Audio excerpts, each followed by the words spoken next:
Bonjour, c'est Ed. Aujourd'hui la revue du VTube version 4.0. Il s'agit d'un mode au format tube réalisé par Apollo. J'ai reçu celui-ci donc pour cette revue directement d'Apollo et vous pourrez le trouver, le commander sur le site d'Apollo. Vous avez le lien dans la description de cette vidéo. Il est commercialisé actuellement à 79,95 $. Il y a une promotion de 20 $ dessus en ce moment. C'est un mode qui est d'abord très simple d'utilisation. Il est capable de délivrer des puissances de 5 à 50 watts et il accepte les résistances à partir de 0,2 ohms. On va voir tout ça en détail tout à l'heure, bien entendu. Dans la boîte, vous trouverez également non pas des accessoires mais quelques documents, à savoir un mode d'emploi. Il est réalisé exclusivement en anglais, ainsi qu'un tableau qui vous indique les puissances conseillées en fonction des résistances. Comme ce tableau le suggère, c'est un mode qui est très simple d'emploi, destiné aux primo-vapoteurs, à ceux qui veulent arrêter la cigarette pour la cigarette électronique, et globalement tous ceux qui vont chercher un mode super facile à utiliser et efficace. La finition de ce mode est très bonne, c'est un des positionnements d'Apollo, plutôt des produits, on va dire, haut de gamme.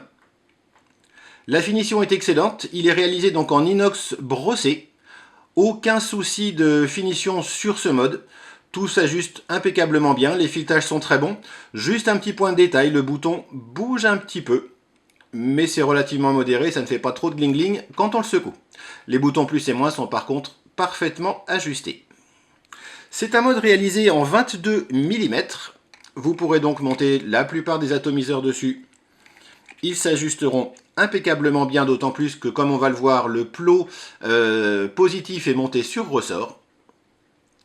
Ici, c'est un phaser, c'est un atomiseur subohm également réalisé par Apollo. La revue de cet atomiseur subohm est disponible également sur la chaîne. L'ensemble est agréable, par contre, il est un petit peu long. Le VTube version 4.0 fait 14 cm de long. Ça permet une très bonne prise en main. Le bouton tombe facilement sous le pouce ou sous l'index. Par contre, effectivement, ça fait un mode relativement long à mettre dans une poche par exemple, surtout quand on rajoute l'atomiseur dessus. C'est un atomiseur donc qui fonctionne avec des batteries 18650. Il est globalement entièrement démontable. On peut passer la batterie soit par le milieu, soit par le bas. Le plot négatif de la batterie est monté sur ressort, il est en cuivre. On voit également les trous des vents en bas du mode. Le tube intermédiaire est particulièrement costaud. Encore une fois, la finition est excellente, les surfaces sont agréables au toucher et sans aucun accroc. Pas de souci avec les filetages sur ce mode. À l'intérieur, la connexion positive. À noter que vous préférez plutôt les batteries qui n'ont pas d'ergot en haut au niveau du plot positif, sinon ça risque d'être un petit peu trop long. Pour l'utilisation des batteries, vous allez pouvoir utiliser n'importe quelle batterie 18650. Si vous vapez à des puissances relativement modérées, vous pourrez prendre des batteries comme celle-là, dont la décharge maximum est de 10 ampères. Préférez toutefois les batteries dont la décharge est de 20 ampères. Sur ce mode donc également, le plot 510, il accepte les filetages de type Ego comme les connexions 510. Il peut se démonter. Et c'est un point important également, la connexion 510 est montée sur ressort. Aucun souci donc d'ajustement, quel que soit l'atomiseur que vous montrez sur ce mode. Au pire, si effectivement le mode ressort un petit peu, on peut toujours dévisser la bague du connecteur pour avoir un mode flush au niveau de la connexion. C'est un des avantages de ce système. Pour mettre la batterie, rien de plus simple. On l'insère le plus en premier. On revisse la partie inférieure. Et le mode s'allume. Ce mode, comme j'avais commencé à vous l'expliquer, est super facile d'emploi. Pour le verrouiller, ce qui revient à l'éteindre 5 fois sur le bouton. Pour le déverrouiller à nouveau 5 fois sur le bouton l'écran s'éclaire un petit peu plus. Pour vaper, il suffit bien sûr d'appuyer sur le bouton. Il y a une vérification de la présence de l'atomiseur. À noter qu'il ne déclenchera pas si votre résistance est inférieure à 0,2 ohm. Et pour régler la puissance, rien de plus simple également. Vous appuyez sur le bouton plus, ce qui va commencer par faire défiler la puissance de 0,1 watts à chaque fois où vous gardez appuyé, et le défilement va s'accélérer progressivement jusqu'aux 50 watts qui sont la puissance maxi disponible sur ce mode.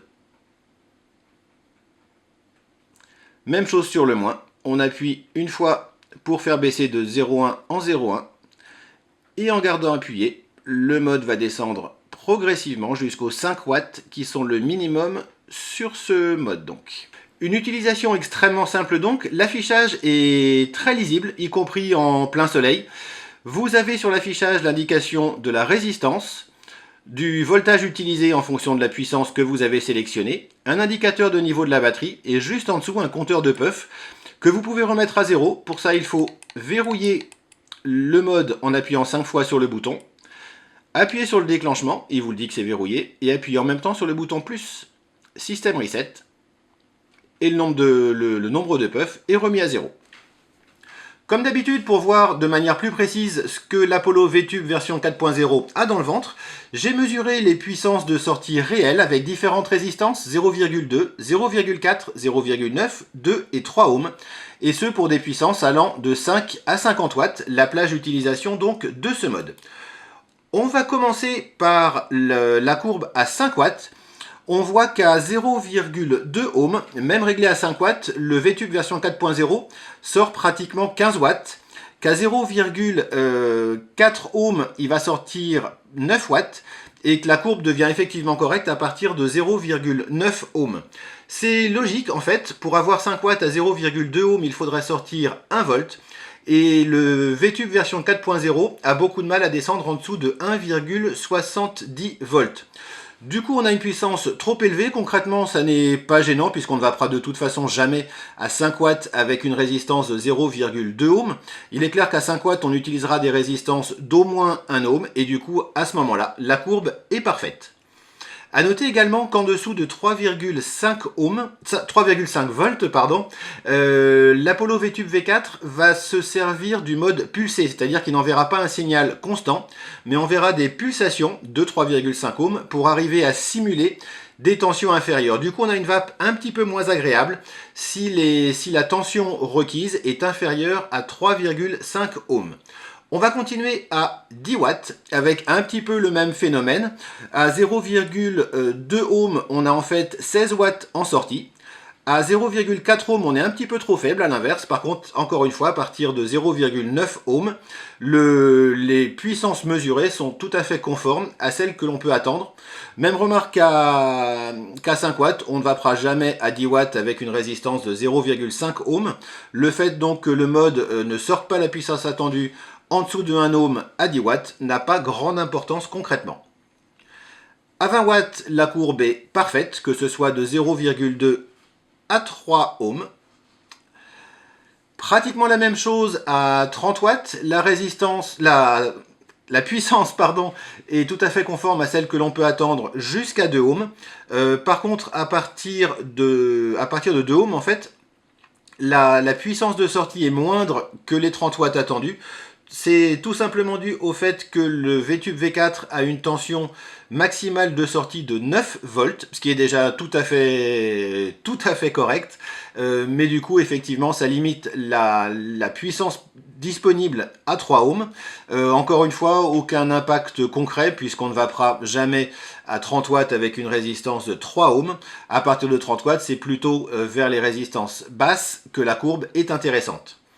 On a le même phénomène avec la même limitation à 9 volts à 40 watts. Les puissances mesurées en sortie sont tout à fait conformes. En fait, on arrive entre 39 et 41 watts pour les 40 watts prévus, de 0,2 à 2 ohms. C'est tout à fait bon. Aucun souci donc pour la vape à 40 watts concrètement.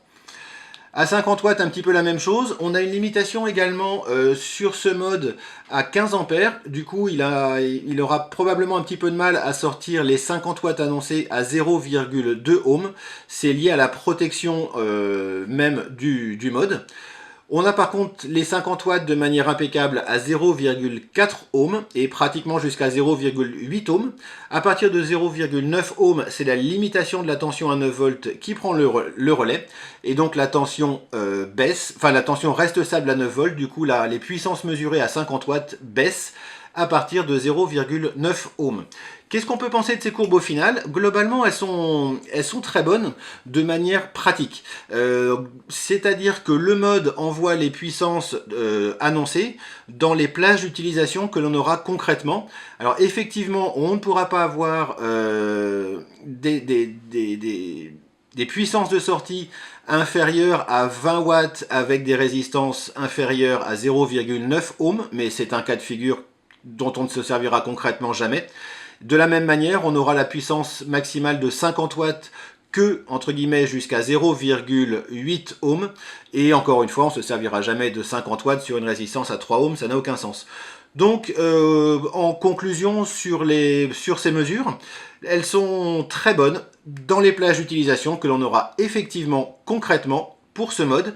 La vape est du coup très agréable sur toutes les plages d'utilisation, encore une fois, que l'on utilisera concrètement. Une vape très agréable, constante, aucun souci de qualité de vape avec ce mode. Et voilà, vous savez tout sur l'Apollo VTube version 4.0. Au bilan, les points négatifs de ce mode, d'une part sa longueur, 14 cm c'est relativement long.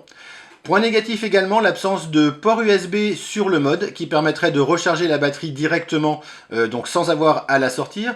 Du coup, si c'est votre premier mode et que vous n'êtes pas encore équipé, vous allez devoir acheter en plus un chargeur de batterie, ainsi que et pour bien faire deux, batteries 18650. Ça grève effectivement le budget puisque ça rajoute des coûts pour pouvoir utiliser ce mode.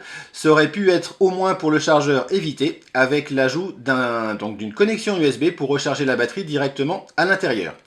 Les qualités de ce mode, d'une part le fait qu'il soit au format tube et c'est devenu relativement rare sur le marché. Sa qualité de fabrication qui est très bonne. Et principalement également sa facilité d'utilisation, c'est le mode le plus simple du monde à utiliser. Et encore une fois, du coup, ce sera parfait pour les gens qui commencent la vape ou qui souhaitent arrêter la cigarette avec la clope électronique. Encore une fois, merci à Apollo de m'avoir envoyé donc ce mode pour cette revue. Il me reste à vous souhaiter une excellente vape et à la prochaine.